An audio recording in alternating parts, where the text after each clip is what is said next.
This is ChevelB reporting live backstage at the Perry Ellis show with John Crocco, the creative director of Perry Ellis. How are you doing today, sir? I'm good. It's been a big day. So I see you guys went downtown today. What were you going to check out? Well, actually, we were in Midtown. We were closing the bell, the NASDAQ bell, ringing the closing bell at NASDAQ because it's our 30th anniversary of menswear. So that was exciting. That was fun.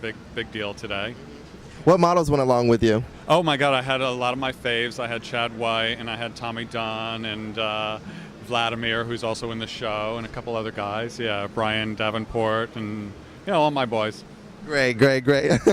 So I'm assuming they're all going to be in the show today as well. Yeah. We got a good lineup. We got 28 guys. We got 44 looks plus 24 finale looks. So it's a wow.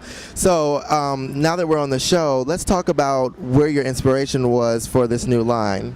Well, I was inspired by the films of Jacques Tati, who was a French filmmaker in the late 50s and early 60s, and one of his films in particular, Mon Oncle, influenced my color palette. It's like really great, bright, mid-century colors and big pieces of color, so that was really important to me. And another film, which was a beachside film called Les Vacances de Monsieur Hulot, it was actually shot in black and white, but I really like the styling of it. It's very sort of dressed up. It has a little bit of a European flair, but it's sort of beachside on the beach, but it's still dressed up and refined, so I really like that juxtaposition.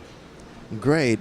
Well, so in comparison to the previous lines that you had before, what would you say the biggest difference is? Is there anything that just really stands out on this new collection? Well, it's always an evolution, but there's definitely more color. I continue to sort of infuse more and more color each show. My first show was all white, so like 4 or 5 years ago, whenever that was. So I've definitely been adding more color through the years.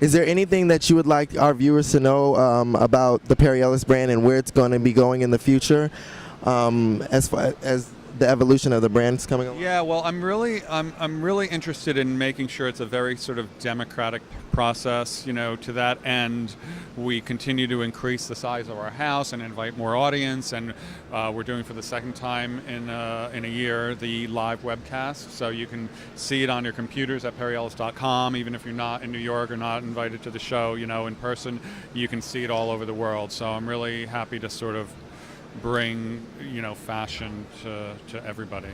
It's really amazing how long you guys have been around and how you've been able to keep the brand image.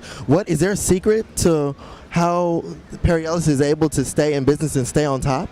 Well, I started my career more in the business end of it. I was actually a buyer, for a large U.S. department store, so I understand the business aspect. And one of the things I try and do is marry art and commerce and make sure that it's always, relevant from a fashion perspective, but also relevant from a business perspective.